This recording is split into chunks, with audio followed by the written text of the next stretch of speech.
Today I'm going to talk to you about the northeast wind versus the east wind and a little bit more. Welcome to the Good Karma Sportfishing Podcast. I'm your host, Captain Ryan Van Fleet. Hey guys, I hope everybody's doing well. Let's jump into it right away. So we're coming off, like I think it's been down here in the Keys, I want to say about maybe over a week and a half. I don't know, the days all run together sometimes. So, of east wind. Okay. East wind during the month of February is not common. Okay.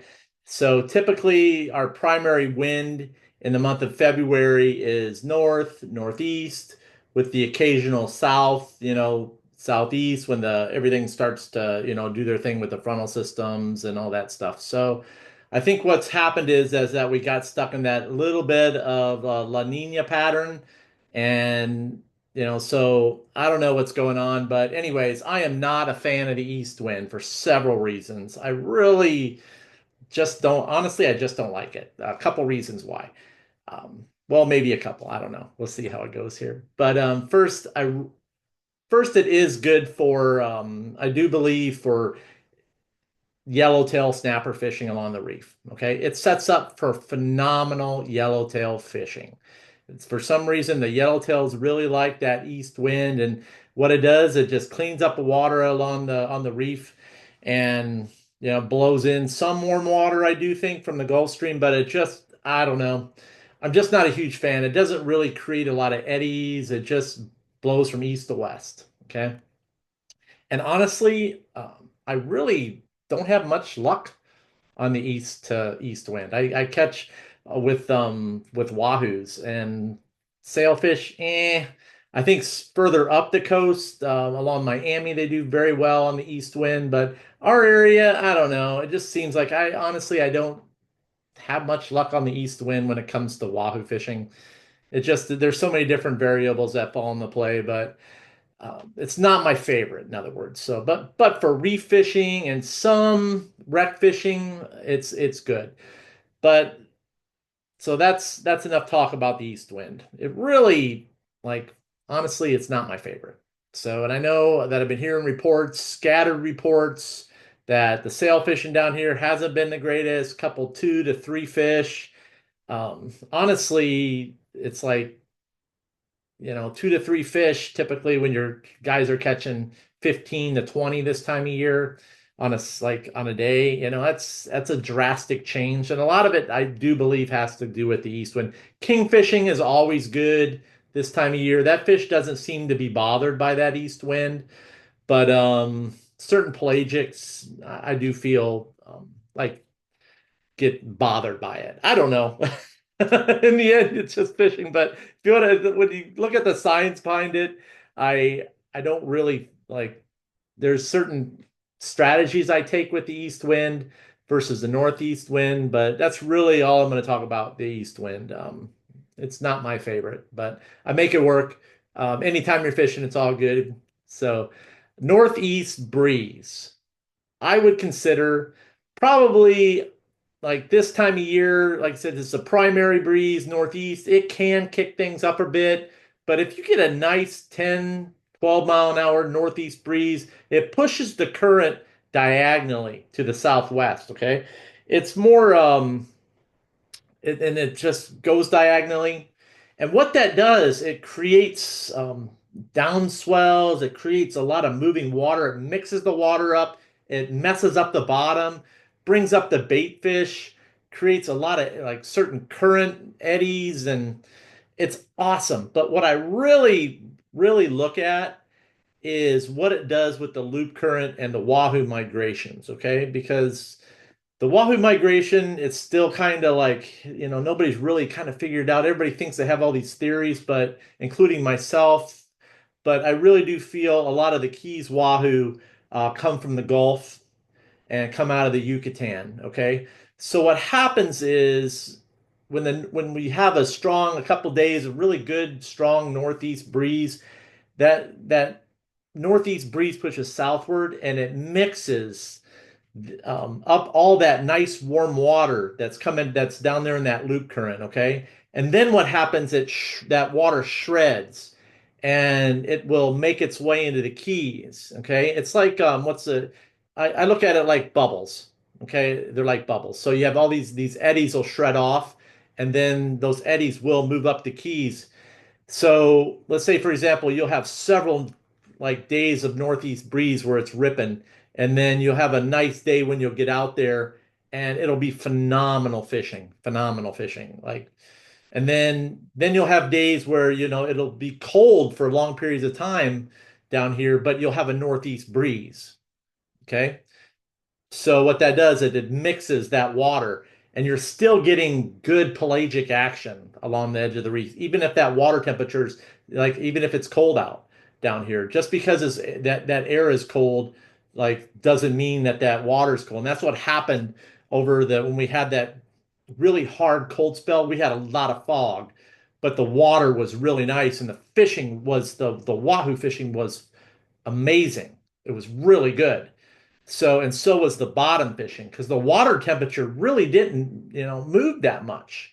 It really didn't move that much because we had a lot of nice warmer water that had mixed with that loop current water. So it was really good. So I want to show you guys what I look at as far as the science behind the movements. And like I said, I use SatFish, and that's the best way to show you guys. Now, for you guys watching this, you may have to go back and just re-listen a couple times because I tend sometimes to get very excited and I talk fairly quickly. But go back through and listen again, and just look at these podcasts has something for your library that you can go back and use as a tool. Okay.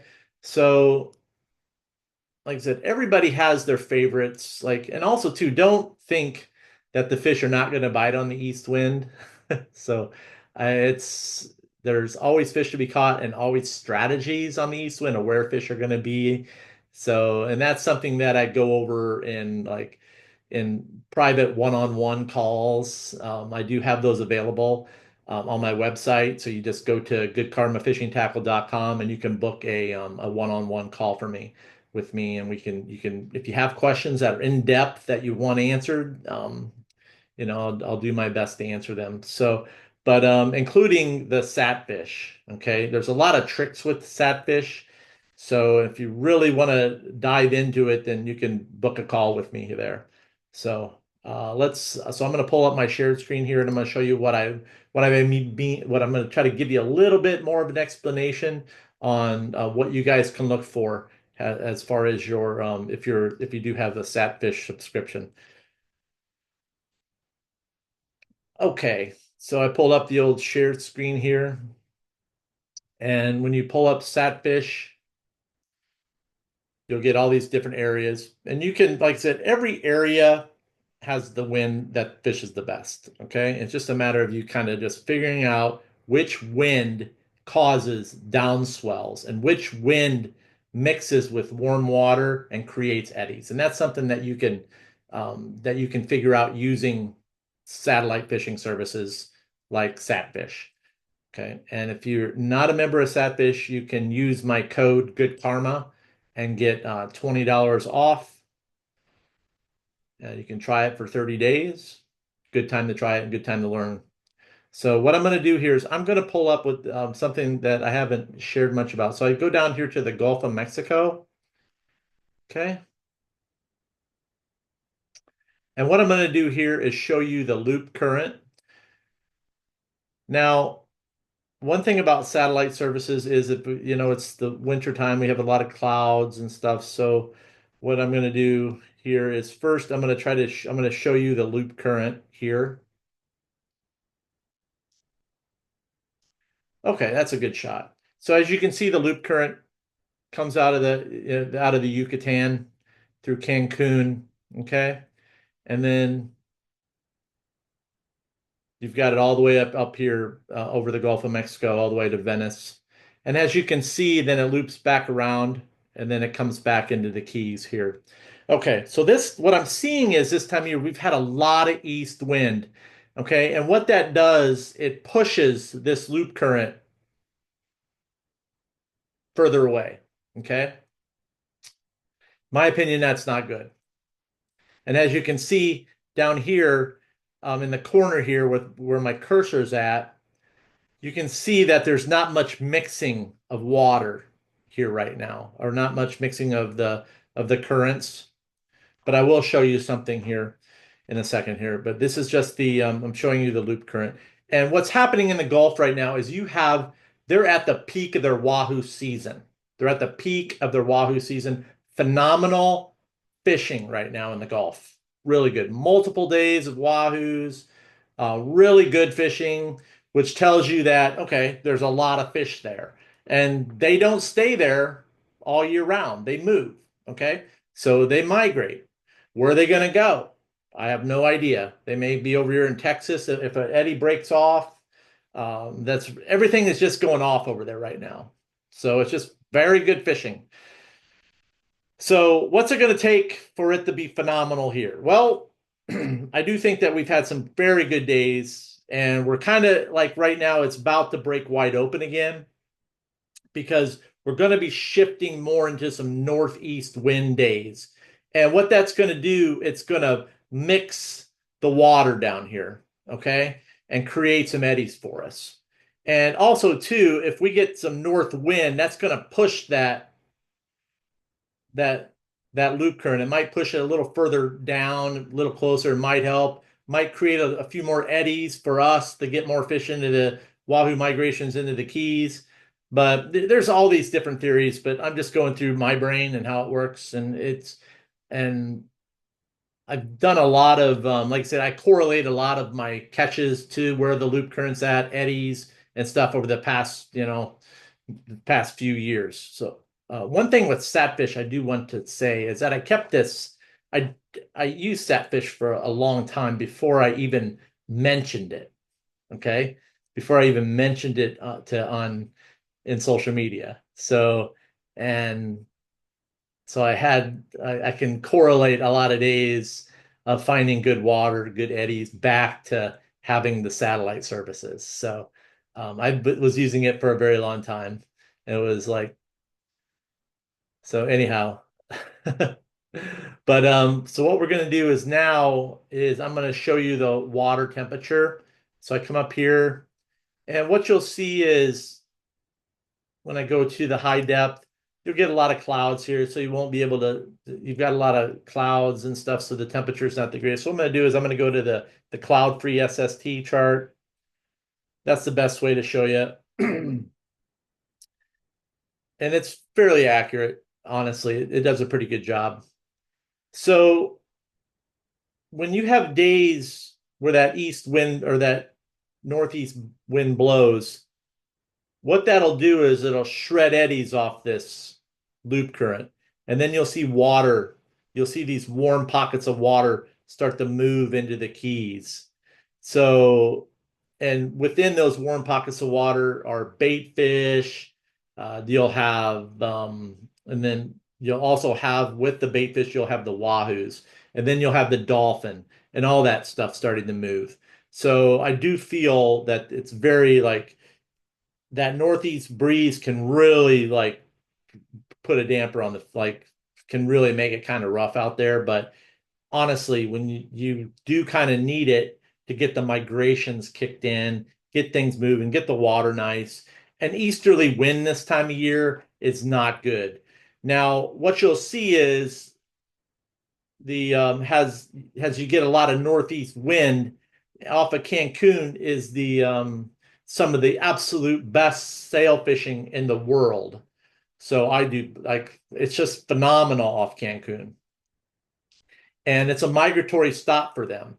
So the tagging studies show that these fish move through the loop current and around. So what happens is when you get the water that mixes here off the Yucatan, that's when you'll start seeing more and more sailfish start to come into the Keys, and you'll start seeing it go off down in Key West and Marathon, okay, and then eventually off of Key Largo and all that good stuff there. So Miami fish is totally completely different. So that's not like you have to look and correlate Miami to when they're having like a 16 fish day, and then you look and see where the eddies are off the Gulf Stream, and you can see how they come in there. It's pretty Miami, you can definitely correlate what's going on up there versus what's happening down here in the Keys, because you get better screen, you get some really good shots of eddies up there and how they move into those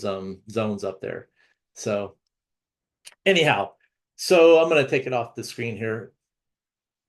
Um, so I hope that gives you a little bit better picture. Overall, again, looking back on it, the northeast breeze moves diagonally. It creates more of a downdwelling. And think of it like this: you're shaking up a thing of salad dressing, and it mixes. You got all these different layers of warm, and all these different layers of water and oils in there. And the same goes. That's the same things is what happens with the northeast breeze. So it really does set you up with some. The bottom fishing can be some of the absolute best in the northeast breeze. Yeah, it's a pain in the ass to fish, but if you get the current right, and it sets up for phenomenal fishing, really good fishing. The fish love that wind against tide situation. It really messes up the water.